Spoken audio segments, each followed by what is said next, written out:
मैं भी वही हूँ जिनके इंसाफ के लिए कभी कैंडल मार्च हुए थे। उनकी आवाज़ उठाने के लिए हम सब ने अपनी चुप्पी तोड़ी थी, पर मेरे लिए ना धरना है ना आशा की कोई आँच जली।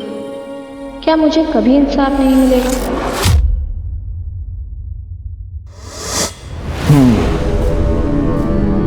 तो तुम्हारा रेप हुआ, किसने किया? सर वो कुछ याद नहीं आ रहा कौन था, पर उसने मेरे साथ। मतलब तुम कह रही हो कि तुम्हारा रेप हुआ और तुम्हें नहीं मालूम किसने की?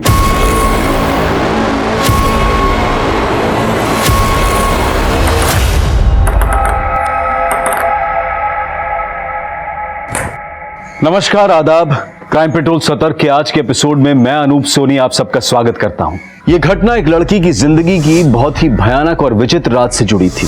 उस रात का एक एक पल यातनाओं से भरा था, लेकिन उस लड़की को अपने अपराधी का परिचय नहीं मालूम था। आखिर आराध्या कब, कैसे और क्यों इस जटिल परिस्थिति में पहुंची?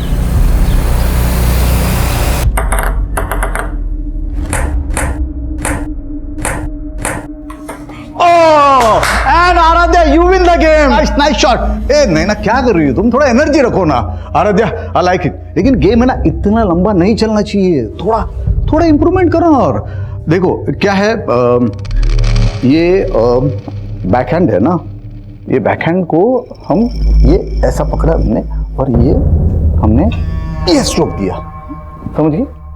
ये स्ट्रोक दिया। नहीं ना, देखो तुम्हारा क्या होता है, तुम एनर्जी नहीं रखती, तुम्हें फोर्स होना चाहिए। हाँ, ये जो स्ट्रोक है ना, ये इस तरह से, ये ऐसे।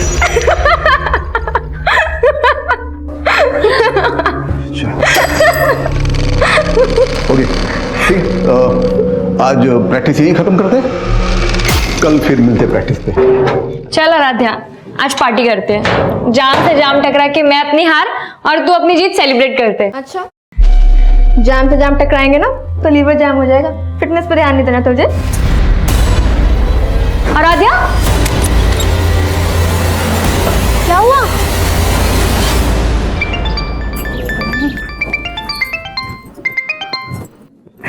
हाँ जी बोलो। 5 बज रहे हैं और आराध्या अभी तक घर नहीं आई। अच्छा, तो आपके बेटे ने आराध्या की आपको सारी खबर दे दी? हाँ, तो भाई है तो फिक्र तो होगी ना उसको। और तुमने माँ हो के क्या किया? उल्टा उसको क्लब का मेंबर बनवा दिया और तब से पैर नहीं टिकते उसके घर पे। अरे भगवान ने इतनी टैलेंटेड बच्ची दी है तो ऊपर वाले का शुक्रिया अदा करो। और ये रोक टोकना अच्छी बात नहीं है। तो अब कहाँ पे झंडे गाड़ रही है? देखो, लीवर की फिक्र होना तो ठीक है, लेकिन दिल का भी ख्याल रखना चाहिए। मौसम देखो यार कितना अच्छा है। ये लो। बस तल्ली नहीं होना, मुझे घर भी तो जाना है। ओ हेलो, हमें कौन सा शमशान जाना है? बारिश है, बियर है, तुझे और क्या चाहिए? चल अब आइए ना, तो अच्छे से एंजॉय करके जा। एंजॉय तो तब करूंगी ना जब कंट्रोल में रहूंगी। कंट्रोल? अरे मैं हूँ ना, मैं करता हूँ तुझे कंट्रोल। आजा, नहीं पीना यार प्लीज। आजा आजा आजा आजा। सुपर हीरो तो होगा नहीं जो ये छत से कूदने के जीन्स आ गए तेरे अंदर है। चिल कर यार, मैं तो बस ये कह रहा था कि ये रिस्की खेल बंद कर एंड हैव सम फन। चल देख। ओ हेलो, तू बड़ा ब्लश कर रही है, जानती है क्या उसे? जानती तो नहीं, पर लड़का जानने लायक है। अपने बॉयफ्रेंड के सामने फ्लर्ट कर रही है। आज तू पीने के लिए ब्लैकमेल कर रहा था, कल को जीने के लिए ब्लैकमेल किया तो तेरे साथ रिस्क बहुत है, समझा? कोई रिस्क नहीं है पापा। आप तो ऐसे डर रहे हैं जैसे दूसरी लड़कियां जॉब ही नहीं करती। होटल में वेटर का काम करके बड़ा नाम रोशन कर रही मेरा, और रोज रात को 12-12 बजे तक घर आती है। देख मंजू, ये सब नहीं चलेगा। पापा, आप खुद तो मेरी पढ़ाई का खर्चा उठा नहीं पाते, अब क्या मैं खुद की पढ़ाई के लिए पार्ट टाइम जॉब भी नहीं कर सकती? बोल तो ऐसे रही है जैसे तुझे अनपढ़ छोड़ रखा है मैंने। बीए करवा दिया ना, अब इसके आगे ना तू पढ़ाई करेगी ना जॉब करेगी, समझी?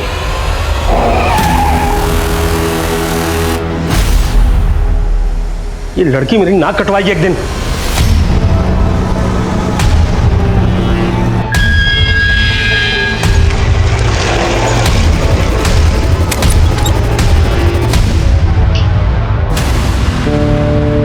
हेलो पापा, आराध्या घर पे ही है। जैसे कल रात को आपने उसकी क्लास ली थी ना, बस वैसा ही करो उसके साथ, लाइन पे आ जाएगी।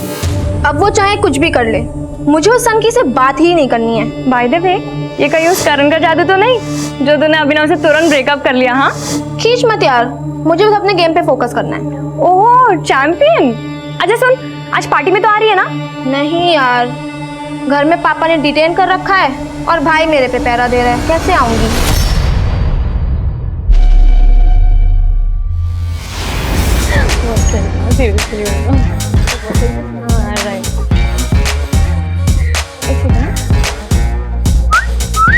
वाह क्या बात है। बाय द वे, तू आराध्या ही है ना? क्योंकि वो तो शायद पार्टी में नहीं आने वाली थी। मम्मी ने अलाउ कर दिया। मम्मी ने किस चीज के लिए अलाउ किया? जागरण के लिए या पार्टी के लिए? तेरे कपड़े तो देख। क्यों, क्या हुआ? आराध्या बहुत सुंदर लग रही हो। अब मैं क्या कह रहा था, मुझे तुमसे कुछ। आराध्या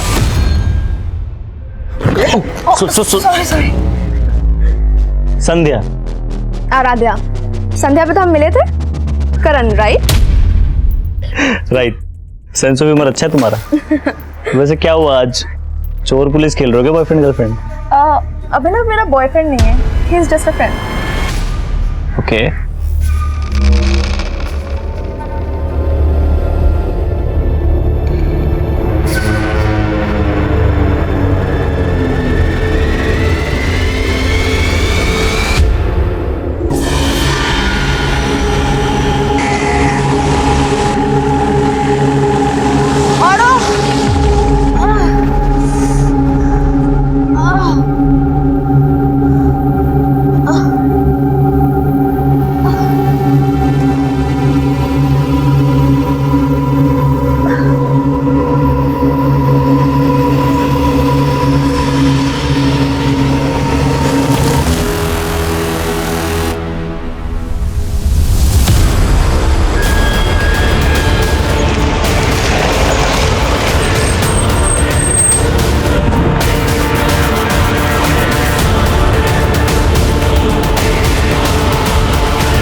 क्या बात है बेटा, कल से तू बड़ी गुमसुम लग रही है।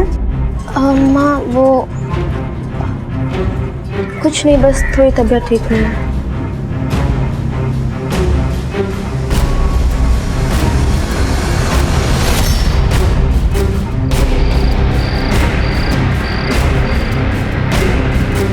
ज्यादातर रेप विक्टिम्स अपनी तकलीफ अपनों से भी नहीं बता पाते, पर ऐसे मामलों में विक्टिम की मेडिकल रिपोर्ट एक इंपॉर्टेंट एविडेंस होती है और एफआईआर में की गई देरी इस एविडेंस को मिटा सकती है। आराध्या ने अपने परिवार को भी ये बात 3 दिनों बाद बताई, लेकिन तब तक बहुत देर हो चुकी थी। शराब, पार्टी और लड़के, इसके अलावा कुछ सोचता है तुझे? ये तो होना ही था तेरे साथ। बस कर अंश, इसका रो रो करके पहले ही बुरा हाल है और तू है कि इसको कोसे ही चला जा रहा है। पर तू क्या कर रही है स्वासनी? अभी भी अंश को रोक रही है तू। बड़ा बोल रही थी ना, बड़ी टैलेंटेड लड़की पैदा की है। अरे हमारी इज्जत खराब करने के लिए पैदा हुई है ये। अब कुछ बोलेगी? कौन था वो, क्या नाम था उसका? कुछ बोलेगी? पापा नाम क्या? इसको तो उसकी शक्ल तक याद नहीं है। क्या? हाँ, नशे में टूल थी। मुझे तो लगता है दारू के साथ ड्रग्स भी लेना चालू कर दिया इसने। ड्रग्स नहीं लिया था मैंने, बस थोड़ी सी बियर पी ली थी। ऐसे बोल रही जैसे बहुत महान काम किया इसने। हाँ मैंने गलती की पापा, पर उसका मतलब ये नहीं कि कोई भी मेरा रेप कर देगा। 3 दिन से इसीलिए चुप थी कि मुझे पता था आप मुझे गलत समझोगे, और जिसने गलत किया है उसे कोई भी नहीं कोस रहा है। अरे तो कोसने के लिए कोई होना चाहिए ना। अब वो जो भी है उसे पुलिस ढूंढेगी। हाँ हाँ, तू तो बड़ी मिनिस्टर की बेटी है, पुलिस तेरे इशारे पे काम करेगी। क्या बोलेगी पुलिस को तू? तुझे उसका नाम, उसकी शक्ल कुछ तो याद नहीं है, तो चुपचाप घर पे बैठ, कहीं जाने की जरूरत नहीं है।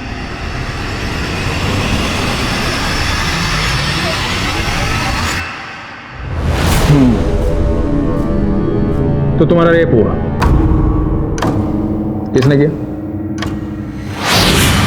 सर वो कुछ याद नहीं आ रहा कौन था, पर मतलब तुम कह रही हो कि तुम्हारा रेप हुआ और तुम्हें नहीं मालूम किसने किया? सर दरअसल उस दिन ये होश में नहीं थी। सर एक्चुअली उस दिन मैं एक पार्टी में गई थी और मैंने वहाँ थोड़ी सी बियर पी ली थी, पर इतना नशा मुझे पहले कभी भी नहीं हुआ था जितना उस रात को हुआ मुझे। मतलब ये सब पार्टी में हुआ? नहीं सर, पार्टी में नहीं हुआ। मुझे याद है अच्छे से कि पार्टी के बाद घर जा रही थी और मुझे बहुत तेज चक्कर आ रहे थे, बहुत सर दुख रहा था और फिर कुछ भी समझ नहीं आ रहा था कि मेरे साथ हो क्या रहा है। और फिर अचानक से मैं वहीं पे बेहोश हो गई और जब मुझे हल्का सा होश आया और फिर अचानक पता नहीं मैं कैसे उसी रोड पे पहुंच गई जहाँ पे मैं बेहोश हुई थी।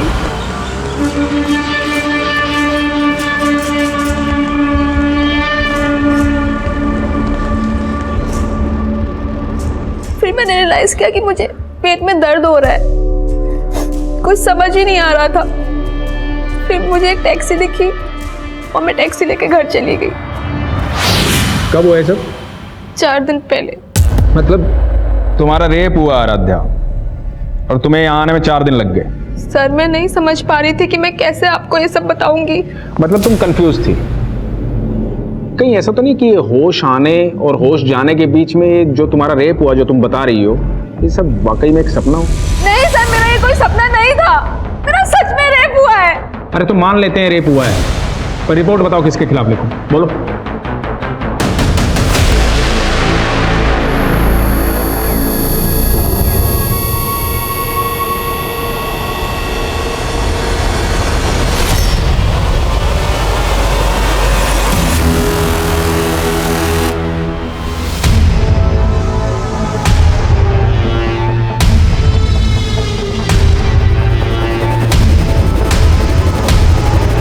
देख लिया ना पुलिस के पास जाके? मैंने पहले ही बोला था वो लोग कंप्लेंट तक नहीं लिखेंगे तुम्हारी। उन्होंने कंप्लेंट नहीं लिखी पापा, इसका मतलब ये नहीं कि मेरे साथ क्राइम नहीं हुआ है। लेकिन ये भी तो हो सकता है कि तेरा रेप ही ना हुआ हो।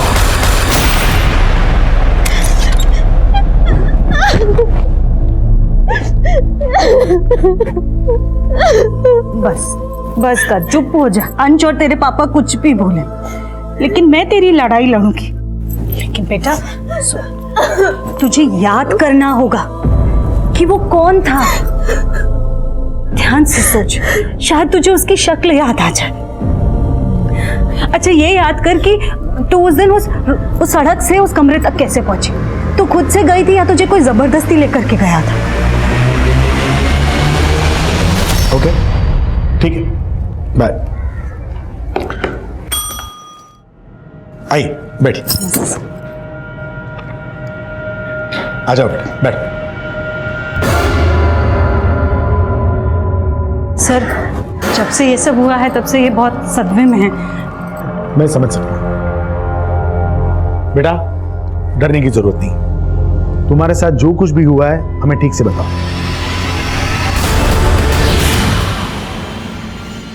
पानी, आराम से, डरने की जरूरत नहीं।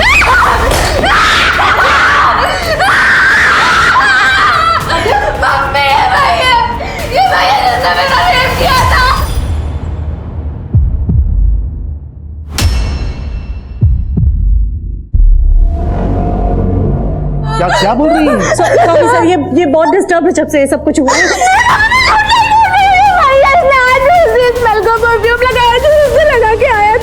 परफ्यूम? आपकी बेटी का दिमाग तो सही है ना? क्या बोल रही है ये? दिमाग तो तुमने खराब किया मेरा।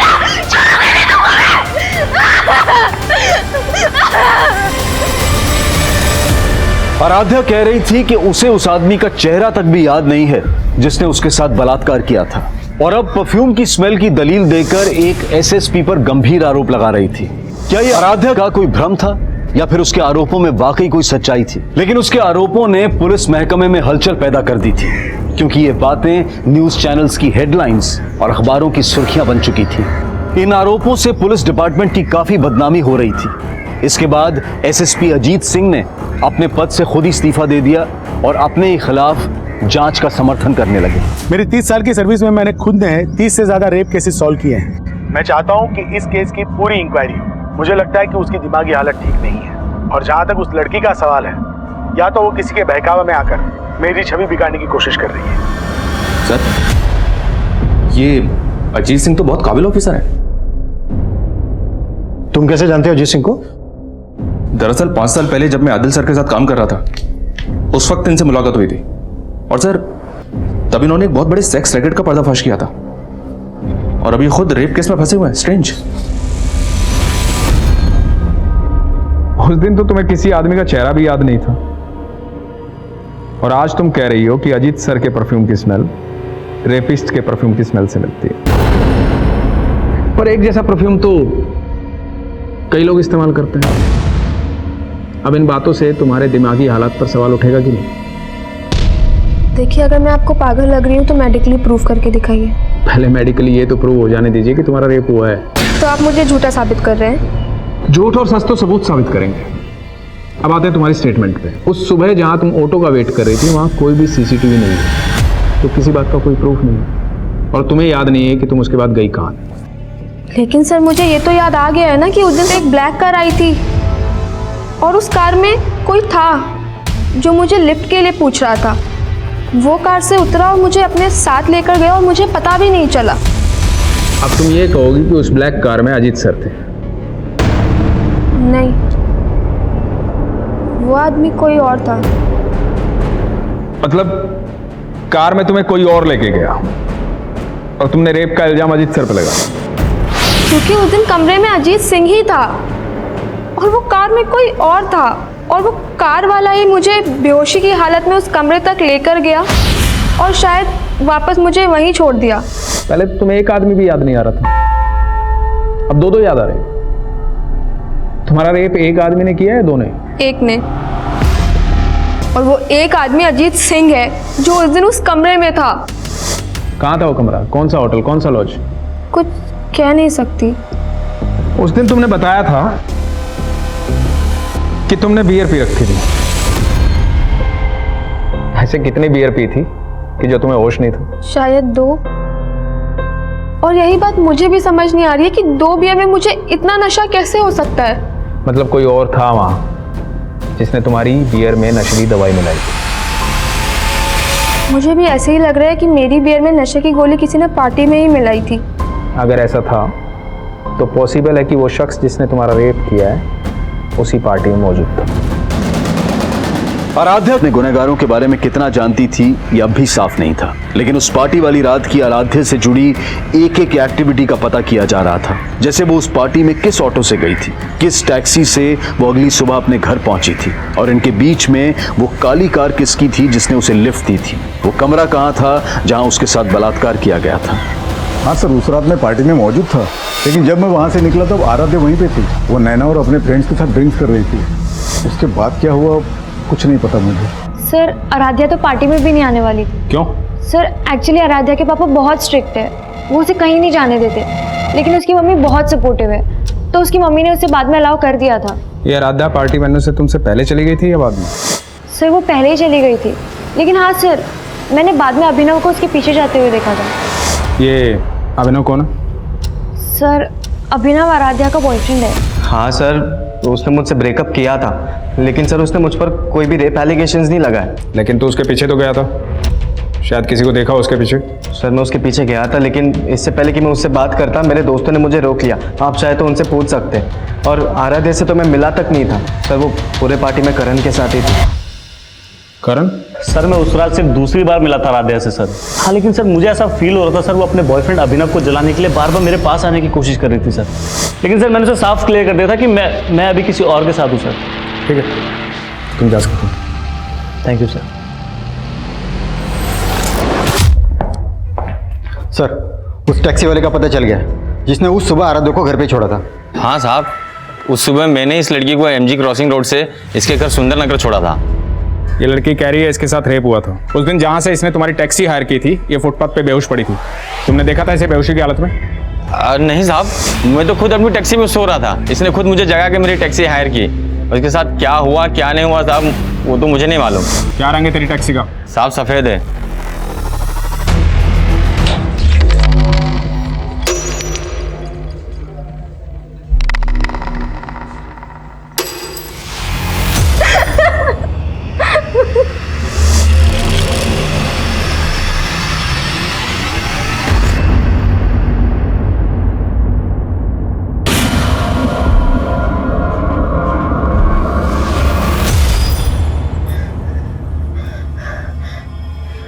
याद आया मम्मी, उस घर का मेन गेट का कलर ब्लू था, जहाँ पे मुझे वो ब्लैक कार लेके गई थी।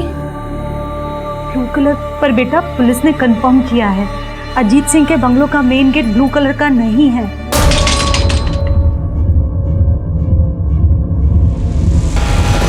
लेकिन मैंने रेप उसी ने किया है मम्मी, और जिस गेट का गेट ब्लू था अजीत सिंह मौजूद था वहाँ पे। अच्छा ठीक है, तू ये याद करने की कोशिश कर कि उस ब्लैक कार में कौन आदमी था।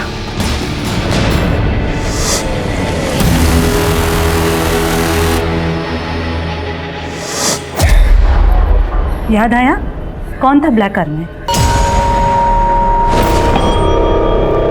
आराध्या, अब तुम कभी प्रूव नहीं कर पाओगी कि अजीत जी ने तुम्हारा रेप किया।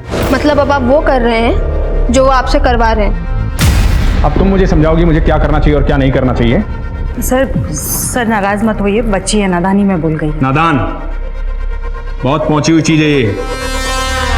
टेबल टेनिस कंपटीशन में नॉमिनेशन के लिए आराध्या की सिफारिश लेकर तुम गई थी अजीत जी के पास, क्योंकि वो तुम्हारे फ्रेंड की जान पहचान के हैं। सुहासिनी जी, मैं ऐसी कोई सिफारिश नहीं करूंगा। आपकी बेटी को क्लब में फ्री ट्रेनिंग दिलाने के लिए मैंने सिफारिश कर दी थी, लेकिन वो कंपटीशन में सिलेक्ट होगी या नहीं ये सिर्फ उसका गेम डिसाइड कर सकता है, मैं नहीं। बात नहीं बनी तो बदनाम करने की कोशिश की। तो क्या कह रहे हैं आप सर? उस रात आप अपनी बेटी को पार्टी में नहीं भेजना चाहते थे ना? जी सर, लेकिन तुम्हारी बीवी ने भेजा जबरदस्ती, क्योंकि नहीं भेजती तो ये खेल कैसे रचती? खेल तो मेरी बेटी की जिंदगी के साथ हुआ है सर। आपको पता है उस दिन वो काली कार में कौन आया था, कौन इसको लेकर के गया था? करण सिंह, अजीत सिंह का बेटा। लिफ्ट चाहिए क्या तुम्हें? तो अपनी दलील को पुख्ता करने के लिए अजीत जी के बेटे को फ्रेम कर रही हो तुम। कोई नहीं सुनेगा तुम्हारी कहानी। मतलब मेरा रेप आपको अब कहानी लग रही है? बहुत कहानी है तुम्हारे पास। मेडिकली प्रूव हो चुका है कि तुम्हारे साथ कोई जबरदस्ती नहीं हुई, और सेक्सुअली एक्टिव तो तुम पहले से थी ना। क्या कह रहे हैं सर आप? कुछ भी बोले जा रहे हैं? पूछो अपनी बेटी से, अपने एक्स बॉयफ्रेंड अभिनव के साथ इसके फिजिकल रिलेशन थे या नहीं? सच क्यों नहीं बोल रही? हाँ, बन गए थे अभिनव के साथ मेरे रिलेशन, लेकिन 19 मार्च की सुबह मेरा रेप हुआ था और अजीत सिंह ने ही वो उस दिन इंदौर में थे ही नहीं। मैं वहां नहीं था जहां उस लड़की का रेप हुआ, बल्कि मैं यहाँ से 300 किलोमीटर दूर भोपाल के नुसरतगंज में था। एक शादी अटेंड कर रहा था, मेरी भतीजी की शादी की फोटोग्राफ है, इसमें मैं ठीक से नजर आ रहा हूँ, देखो।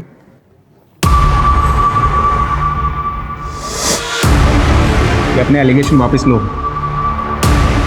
तो इस केस में उल्टे बुरी तरह फंस जाओगे।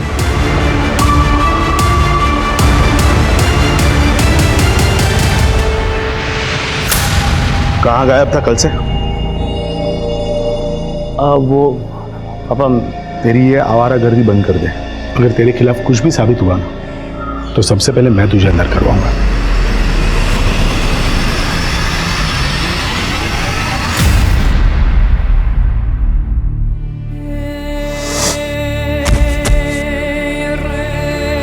तुम लोग ओवररिएक्ट कर रहे हो। ये भी तो हो सकता है कि कोई आराध्या, आराध्या,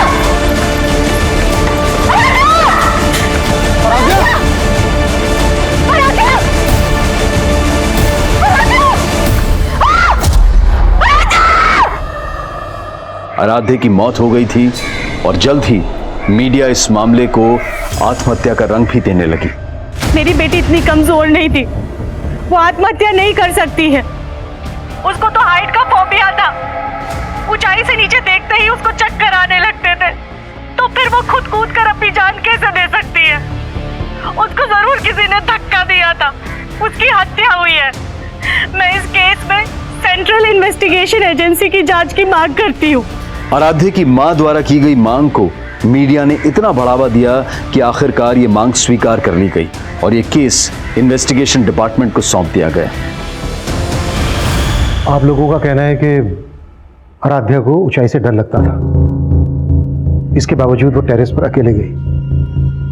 क्यों गई होगी वो टेरेस पर? सर ऐसे ही गई थी, लेकिन कभी भी वो मुंडेर के पास नहीं जाती थी। आप लोग कहाँ थे उस वक्त? हम सब लोग यहाँ नीचे थे, और तभी अचानक से आराध्या की चीखने की आवाज सुनी और जा करके देखा तो सर, अगर आराध्या खुद कूदी होती तो फिर वो चीखती क्यों?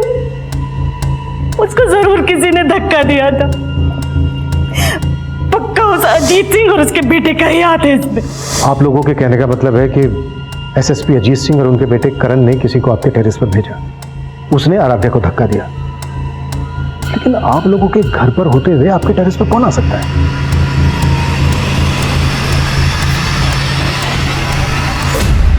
सर, लड़की की लाश वहां मिली थी।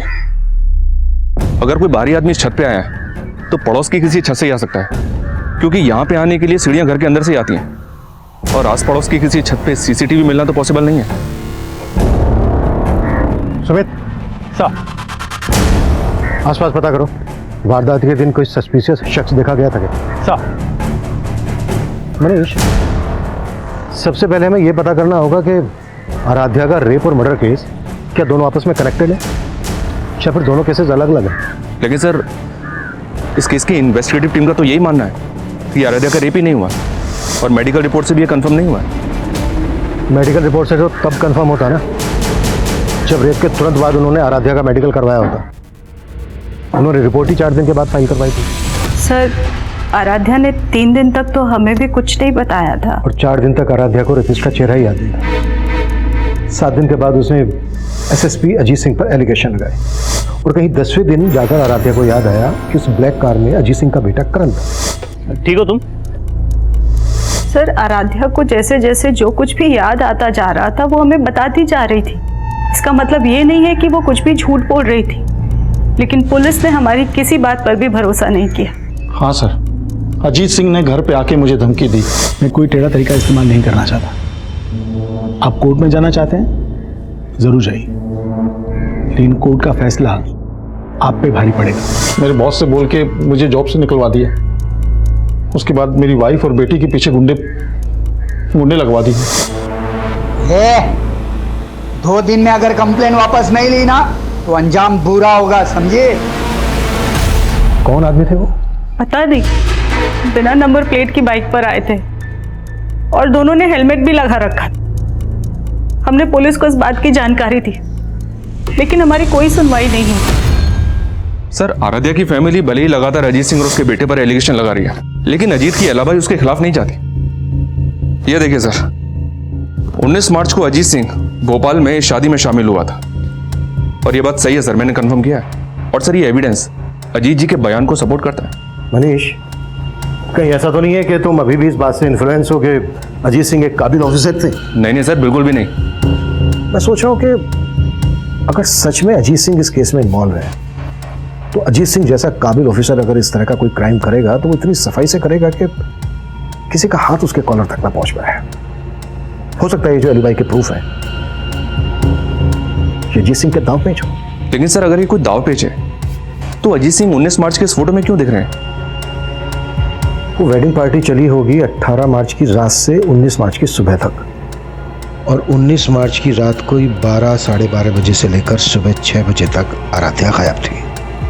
मनीष, ये भी तो हो सकता है उसी रात लेट नाइट अजीत सिंह भोपाल से इंदौर आ गया। लेकिन 19 तारीख की रात तक अजीत जी का फोन भोपाल में एक्टिव था, तो क्या ये भी कोई दावपेच का हिस्सा हो सकता है सर? ये दावपेच किसका है ये पता लगाने के लिए हमें सबसे पहले उस घर का पता लगाना होगा जिसके लिए आराध्या ने कहा था कि उसमें उसका रेप हुआ। आराध्या ने स्टेटमेंट दी थी कि उस घर का गेट नीले रंग का था, लेकिन पुलिस ने उस घर को ढूंढने की कोशिश ही नहीं की। लेकिन हमें ढूंढना है। Sure sir. उस ब्लैक कार की क्या अपडेट है? एज पर द आराध्या's स्टेटमेंट अजीत सिंह के बेटे करण ने ब्लैक कार में ही उसको लिफ्ट ली। ठीक हो तुम? लेकिन आराध्या ने जहां से लिफ्ट ली थी उस जगह पे कोई सीसीटीवी नहीं है और रिकॉर्ड से भी ऐसा कुछ पता नहीं चला है कि करण के पास कोई ब्लैक कलर की कार होगी। ठीक है, शुरुआत अजीत सिंह के बेटे करण से ही करते हैं। बुलाओ करण को पूछताछ के लिए। सर, मैं उस रात पार्टी वेन्यू के बाहर आराध्या से मिला ही नहीं सर, और ना ही मेरे पास कोई ब्लैक कलर की कार है। सर, मैं खुद शॉक्ड हूं। पहले तो उसने मेरे पापा पे एलिगेशन लगाए और अब मुझे घसीट रही थी। अब तुम ये कहोगे कि उसने तुम्हारे पापा पर एलिगेशन इसलिए लगाए थे क्योंकि तुम्हारे पापा ने टेबल टेनिस कंपटीशन के लिए उसकी सिफारिश नहीं की थी। ऐसा पापा को लगता है। हो सकता है वजह कुछ और हो। क्या वजह हो? ऐसा कहना नहीं चाहिए लड़की के बारे में, पर वो मुझसे अट्रैक्टेड थी सर। वो फिजिकल होना चाहती थी मेरे से।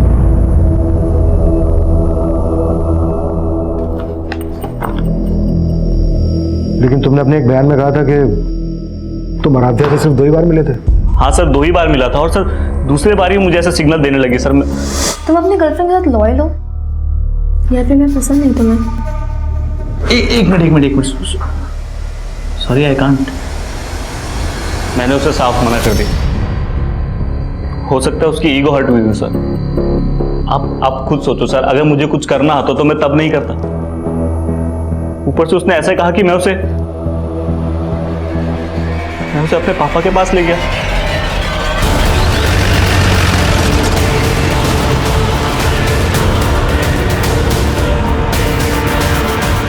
अजीत सिंह और उसका बेटा करण सिंह भले ही इस केस के प्राइम सस्पेक्ट थे, लेकिन इस केस में अभी बहुत कुछ था जो सामने नहीं आया था। जैसे कि आराध्या की मौत के पीछे का राज क्या था, वो नीले गेट वाला घर अगर था तो कहां था, वो काली गाड़ी अगर करण की नहीं थी तो किसकी थी, और उस रात पार्टी में मौजूद लोगों से भी इन्वेस्टिगेटिंग डिपार्टमेंट अपने तरीके से पूछताछ कर रही थी। और उस टैक्सी वाले को भी फिर से तलब किया गया जिसने आराध्या को रेप के बाद उसे उसके घर छोड़ा था। हाँ साहब, मैं मानता हूँ उस सुबह मैं MG रोड क्रॉसिंग पे था, लेकिन मैं अपने टैक्सी में सो रहा था और मैंने उस लड़की को तब देखा जब वो मेरी टैक्सी हायर करने आई। उस वक्त हालत कैसी थी उसकी? हालत तो ठीक नहीं थी साहब, वो बहुत ज़्यादा डरी हुई लग रही थी।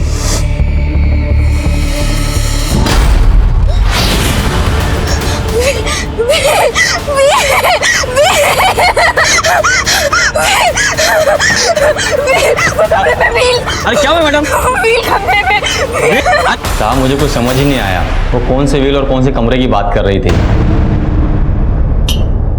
ये टैक्सी वाला बोल रहा है कि आराध्या किसी व्हील और कमरे की बात कर रही थी। कहीं ये कमरा वही तो नहीं जिसमें आराध्या का रेप हुआ था? तो किसी व्हील का भी उस ब्लू गेट वाले घर से कनेक्शन है? ऐसा कोई घर मिला? नहीं सर, फिलहाल तो नहीं। हाँ, लेकिन आराध्या की दोस्त नैना ने एक नई स्टेटमेंट दी। सर मैंने ये बात पहले भी पुलिस को बताने की कोशिश की थी, लेकिन वो वही जानने में इंटरेस्टेड थे जो वो जानना चाहते थे। कब की बात है ये?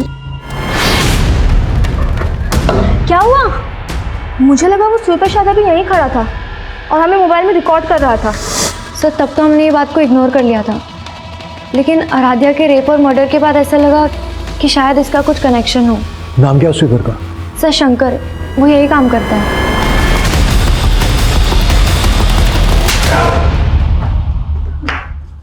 मैंने क्या किया सर?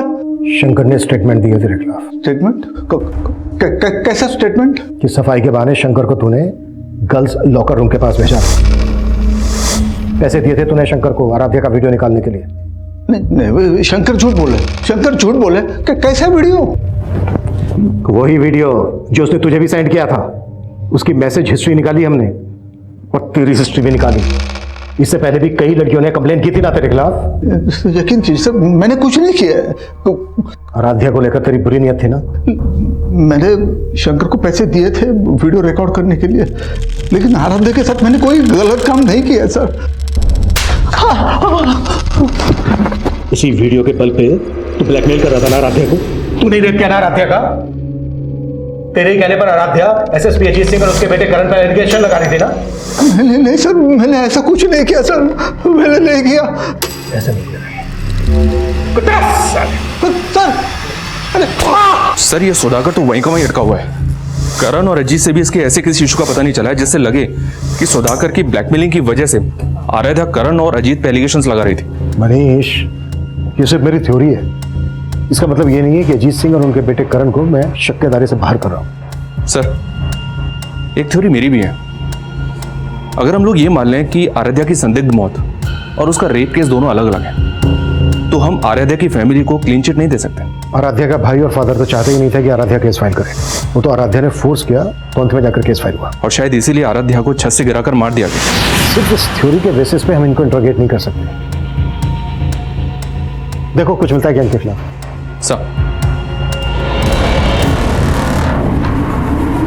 अब आराध्या के पिता और भाई शक के दायरे में थे और तभी एक नई जानकारी सामने आई। आराध्या का जिस दिन मर्डर हुआ था सर, उसके कुछ दिन पहले से ये आदमी आराध्या के घर के पास मंडरा रहा था। कौन है?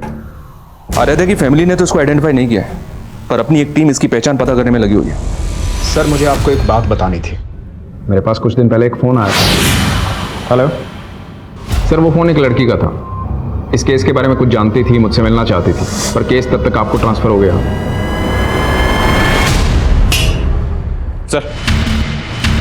सर पीआई राजेश मौर्य ने जिस लड़के का नंबर दिया था वो नंबर किसी मंजू नाम की लड़की का था, लेकिन कुछ दिन पहले मंजू की एक रोड एक्सीडेंट में मौत हो गई। जी हाँ सर, और चौंकाने वाली बात यह है कि राजेश का ऐसा मानना था कि वो लड़की उन लोगों को जानती थी जिनके प्रेशर में आराध्या ने अजीत पर रेप केस लगाए थे। अगर इंस्पेक्टर राजेश को ये बात पहले से पता थी तो उसने ये बात हमें बताने में इतना टाइम क्यों लगा दिया? Manju hit and run case Narendra Nagar थाने में आया था, और जिस टेम्पो से मंजू का एक्सीडेंट हुआ था उस टेम्पो का भी अभी तक पता नहीं लगा पाए ये लोग। और सर वो लोग ऐसा मान रहे हैं कि मंजू जानबूझ के टेम्पो के आगे आई, क्योंकि मंजू के फादर ने स्टेटमेंट दिया था कि मंजू ने पहले भी सुसाइड करने की कोशिश की थी।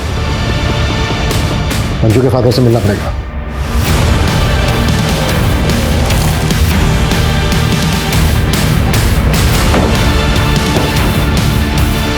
हाँ साहब, ये सच है कि मेरी बेटी ने आत्महत्या करने की कोशिश की थी। लेकिन आपकी बेटी मंजू ने पहले आत्महत्या करने की कोशिश की ही क्यों थी? वो आदमी पापा, साहब मेरी बेटी ने बताया कि वो लोग उसे ब्लैकमेल करके उसके साथ ज़बरदस्ती करते थे साहब। मुझे अपनी बेटी पे शक था पहले कि शायद उसका चक्कर उस गाड़ी वाले के साथ चल रहा है। कौन गाड़ी वाला? क्या वो गाड़ी ब्लैक कलर की थी? जी साहब।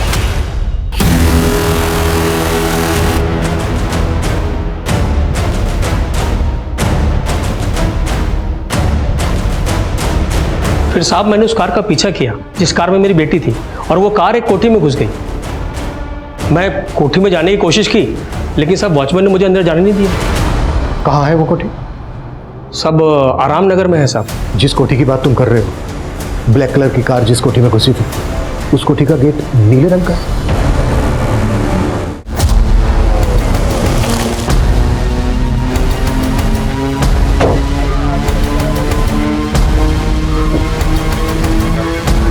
कलर चेंज कर दिया। कौन हो भाई? अरे गाड़ी में डालो इसको। अरे साहब मैंने क्या किया साहब?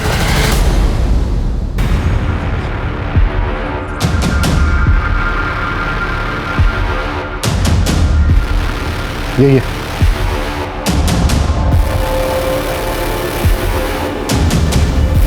साहब मुझे कुछ समझ ही नहीं आया, वो कौन से व्हील और कौन से कमरे की बात कर रही थी।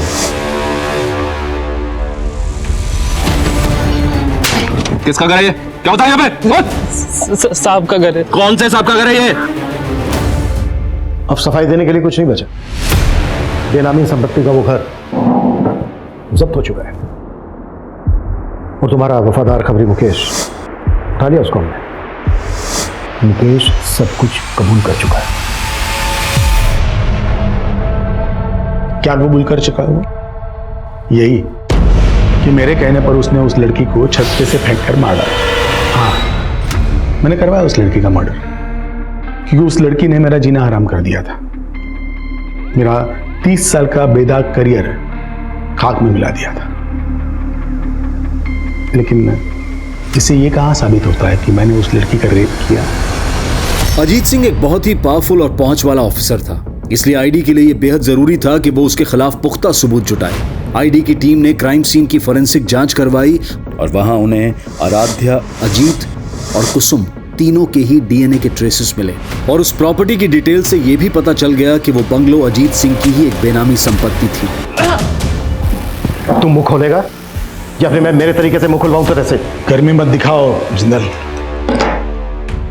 गर्मी अच्छे को खा जाती है, मुझे भी खा गई। औदा मिलते ही अंदर की सारी बुरी आदतें उबाल मारने लगती हैं। मुझे लड़की की आदत थी और मेरे बेटे को ड्रग्स की। मैंने कई बार कोशिश की कि उसकी ये आदत मैं छुड़वाऊं, लेकिन बाद में हम दोनों ने संधि कर ली।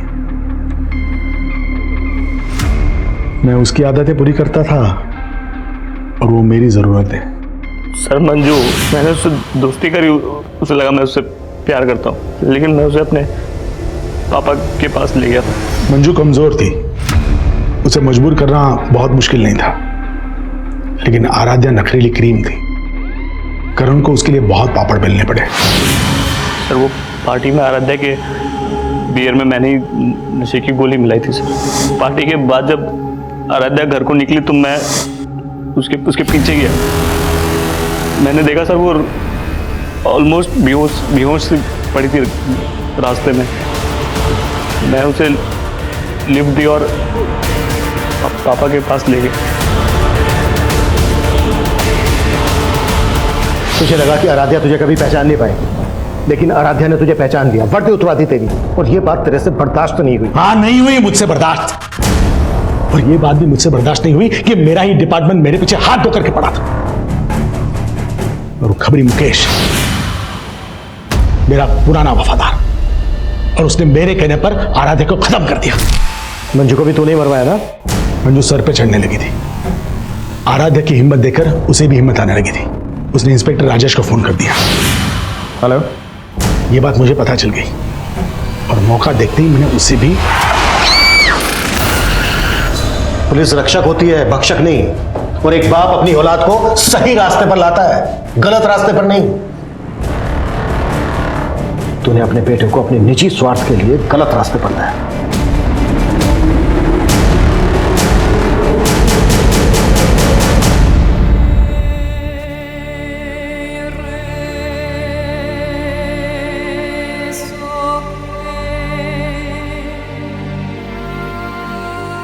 आराध्या भले ही आज हमारे बीच नहीं है, पर आखिरकार उसे इंसाफ मिल गया। कहते हैं कि पावर अक्सर इंसान को करप्ट बना देती है, और जब अजीत सिंह जैसे पावरफुल पुलिस अधिकारी इस तरह के अपराधों में लिप्त पाए जाते हैं तो समाज में अराजकता का माहौल पैदा हो जाता है। एक आम नागरिक का भरोसा डगमगा जाता है।